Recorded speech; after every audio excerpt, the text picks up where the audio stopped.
मंजिलें क्या है, रास्ता क्या है, हौसले हो तो फासला क्या है। नमस्कार, मैं रजनीकांत, साथ में आप सभी का बहुत बहुत स्वागत है। इस वक्त मैं मौजूद हूँ मंजू प्रसाद जी के घर पे और ये जो कुछ तस्वीरें आप देख सकते हैं कि बहुत कुछ बयां करने के लिए काफी है। उम्र का पड़ाव अगर वो बात करें तो युवा पीढ़ी को भी मात देती हैं। आप ये एलीट बिहार 2024 का सर्टिफिकेट है जिसको इन्होंने जीता है। और मुंबई में बहुत सारे फैशन इंडस्ट्री की बात करें तो नालंदा से मंजू प्रसाद जी एक बहुत बड़ी नाम होती जा रही है और बिहार में भी इनकी अपनी एक छवि है, पहचान है। आज इनसे हम बात करेंगे कि किस प्रकार से इन्होंने इस पूरे ग्लैमरस वर्ल्ड को जिया है और जो लाइफ स्टाइल होता है या जो तमाम फैशन इंडस्ट्री की बात की जाती है, आज की इंडस्ट्री कैसी है, युवा पीढ़ी के लिए कैसी है और इसके लिए जो कड़ा संघर्ष किया है। क्योंकि जब मैं ऑन कैमरा उनको लाऊंगा तो आपको समझ में आएगा कि उम्र के इस पड़ाव में भी कैसे कोई अपने जिंदगी को इतनी आसान तरीके से जीता है, इतने मस्त अंदाज में जीता है। तो चलिए हम बात करते हैं एलीट मिसेज बिहार की जो विनर है मंजू प्रसाद जी से। सबसे पहले मैडम आपका बहुत बहुत स्वागत है। और ये जो फैशन इंडस्ट्री है, उम्र देखकर तो लगता है युवा को आप बहुत मात दे रही हैं। इस इंडस्ट्री में आने के पीछे का उद्देश्य क्या रहा और कब आपको ऐसा महसूस हुआ कि इसमें भी आप कुछ बेस्ट दे सकती हैं? मुझे बहुत पहले से लग रहा था कि मैं कुछ अपने लिए करूं, तो मैं बच्चों को पढ़ाने लिखाने में उसी में रह गई। जब मेरे बच्चे सब सेटल हो गए तो मुझे लगा कि मुझे कुछ करना है, तो मुझे कुछ नहीं समझ में आया। तो मैं सोची कि चलो फैशन शो में ही करके देखती हूँ, ट्राई करके शायद कुछ हासिल कर सकूँ। तो मैंने बिहार में अप्लाई किया, फिर उसके फिनाले में मैं सेलेक्ट हो गई। तो आप देख रहे हैं, रजनीकांत जी बता रहे हैं क्या मिला है। मैं तो उतना ज़्यादा कुछ नहीं कर सकी, पर कुछ मुझे हासिल हुआ है। नहीं, बहुत अच्छा लगता है ना कि आप एक माँ हैं, बेटियों को भी आपने सेटल किया, बच्चों को भी किया, एक अच्छी गृहिणी हैं आप, एक अच्छी वाइफ हैं, आपके हस्बैंड भी डॉक्टर हैं, डॉक्टर अवधेश। इन तमाम चीज़ों के बीच में व्यस्तता भी काफ़ी रहती हैं। ये जो तैयारी किया होगा आपने जब ये पूरा फिनाले चल रहा था, तो कैसा रहा आपका वो सफ़र? जब मैं फिनाले में सेलेक्ट हुई और बिहार जैसे स्टेट में इसका कोई स्कोप नहीं है, ना ट्रेनिंग सेंटर है, मगर ये लोग फिनाले में 4 दिन का ग्रूमिंग करते हैं।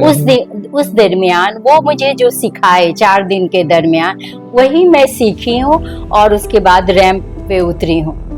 इन लोगों का बहुत सारा योगदान रहता है मॉडलिंग के क्षेत्र में।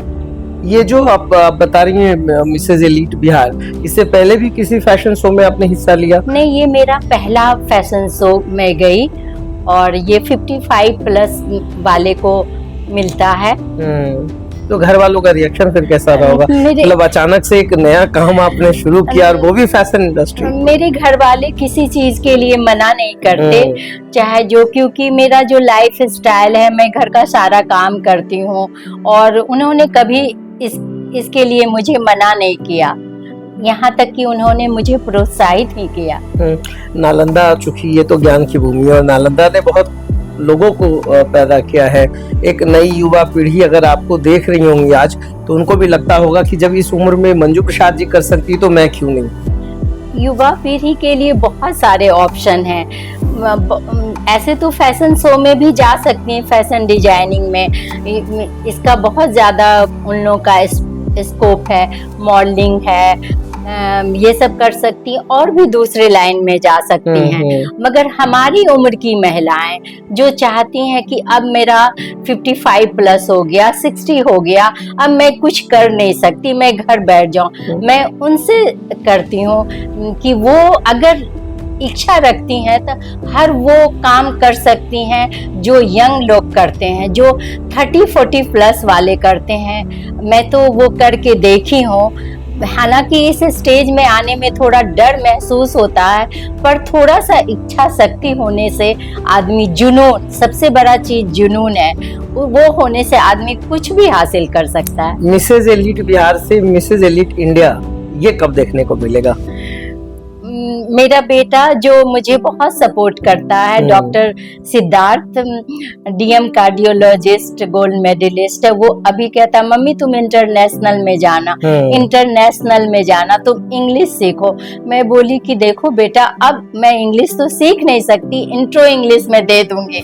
तो मैंने पता किया तो बोले हाँ कोई जरूरी नहीं है कि सवाल क्वेश्चन आंसर इंग्लिश में दे, इंट्रो दे सकते हैं। तो अब कोशिश है मेरा कि मैं इंटरनेशनल में जाऊं।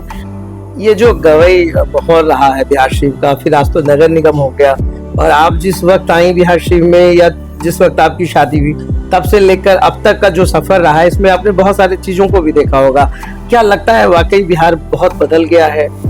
हाँ, मैं जब शादी होके आई थी तो मेरा हालांकि बहुत छोटा शहर था, मगर बहुत डेवलपमेंट था।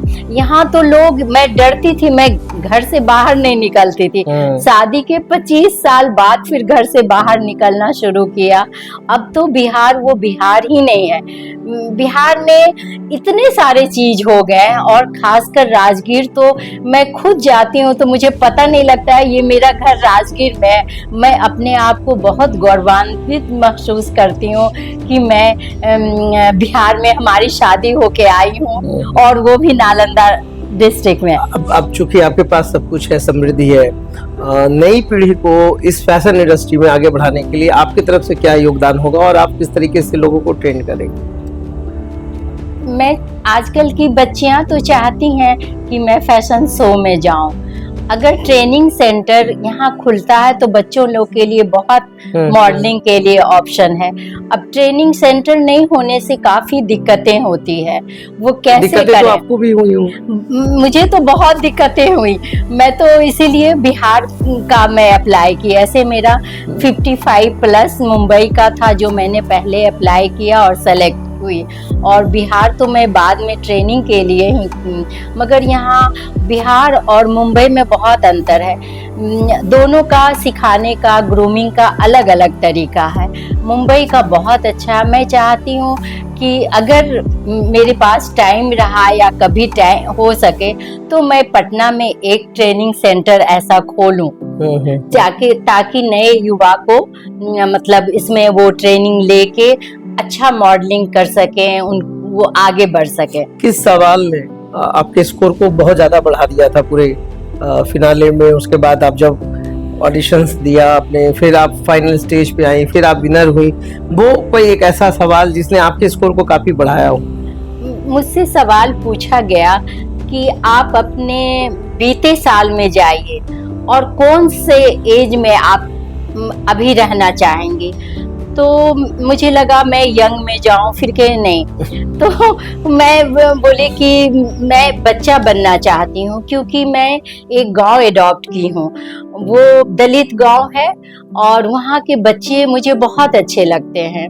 तो मैंने उनका जवाब दिया कि मैं बच्चा बनना चाहती हूँ, और मेरा एक गांव एडॉप्ट जो बजरंगी बिघा की हूँ, वहाँ पे जाके मैं हर फेस्टिवल में, जैसे हुआ होली, दशहरा, वो में जाके मैं सब ठंड में उन लोगों के बीच कपड़े देना, और अपना बर्थडे भी मैं वहीं सेलिब्रेट करती हूँ। वो लोग बहुत खुश होते हैं केक लेके। तो इसलिए मैं बच्चा बनना चाहती हूँ। सब लोगों को बहुत अच्छा लगा, क्योंकि मैंने जो गांव एडॉप्ट किया, एक सोशल में वर्कर भी हूँ।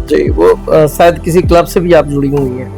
हाँ, महावीर सेवा मंडल क्लब है। इनरव्हील से भी आप हैं? हाँ, इनरव्हील में भी मैं हूँ। मैं इनरव्हील की बेस्ट प्रेसिडेंट अवार्ड भी मुझे मिला है। रोटरी तथागत भी मुझे बहुत पसंद करते हैं। मैं जाते आते रहती हूँ, मगर टाइम नहीं रहने कारण सारे क्लब में मैं मेंबर नहीं हूँ। तो अब चूंकि फैशन इंडस्ट्री में आपने कदम रखा है और आगे भी आपकी ख्वाहिश है नेशनल इंटरनेशनल लेवल पर जाना, तो अब यहाँ पर तो बात हो गई कि आपने गाँव को भी अडॉप्ट किया है, आप बच्चों को भी ट्रेन करना चाहती हैं। कभी हस्बैंड को मोटिवेट करती हैं कि आप भी मेरे साथ चलो? हस्बैंड तो इतना मेरे भी, प्रोग्राम्स को देखो अब। हस्बैंड तो किसी प्रोग्राम में नहीं गए, पर वो सपोर्ट करते हैं। उनका पैशन पेशेंट देखना शुरू से लेके अभी तक। पहले तो 20-20 घंटा पेशेंट देखते थे, अब उम्र हो गई है तो वो कम कर दी, अब 5 बजे तक ही देखते हैं। मगर वो उस लाइन छोड़ के दूसरे लाइन में नहीं जाना चाहते। हाँ, फाइनेंशियल सपोर्ट करेंगे, तुम जाओ अपने दोस्तों के साथ एंजॉय करो। तो आपने देखा कि इस उम्र में भी मंजू प्रसाद जी ने किस तरीके से अपने आप को मेंटेन किया है, और युवा पीढ़ी को, खास करके जो लड़कियां युवतियां जाना चाहती हैं इस फैशन इंडस्ट्री में, उनके लिए तो इन्होंने एक नजीर पेश किया है, मील का पत्थर साबित होगा। इनके तमाम अचीवमेंट्स को अगर देखा जाए तो बहुत सारी चीजों पर आप जब फोकस करेंगे तो समझ में आएगा कि हौसला है तो फिर फासला का कोई मोल नहीं है। ये हौसलों की दुनिया है, और किसी ने सच ही कहा है, मंजिलें उन्हीं को मिलती है जिनके सपनों में जान होता है, पंखों से कुछ नहीं होता, हौसलों से उड़ान होती है। ये तमाम चीजों को आपने चरितार्थ करके दिखाया है, और मैं चाहूंगा कि चलते चलते बच्चों के लिए, युवाओं के लिए एक छोटा सा संदेश हो। जहाँ चाह है वहाँ राह है, उम्र कोई मायने नहीं रखता। बच्चे, बूढ़े, जवान, हर कोई हर फील्ड में जा सकते हैं। मेरी इच्छा है यंग जनरेशन आए, हर फील्ड को ये एंजॉय करें। थैंक यू रजनीकांत जी। मैं चाहता हूँ बहुत अच्छा लगा, और मुझे लगता है कि व्यासी में मैं पहली बार कोई ऐसा इंटरव्यू कर रहा हूँ ऐसे पर्सनालिटी का, जो इस उम्र में भी हम सबके लिए प्रेरणा स्रोत होती जा रही है, और जो जज्बा है उसको मैं सलाम करता हूँ, और साथ की ओर से आपको बहुत बहुत बधाई देता हूँ। आगे निरंतर आप बढ़ते रहे। बहुत बहुत धन्यवाद। Thank you.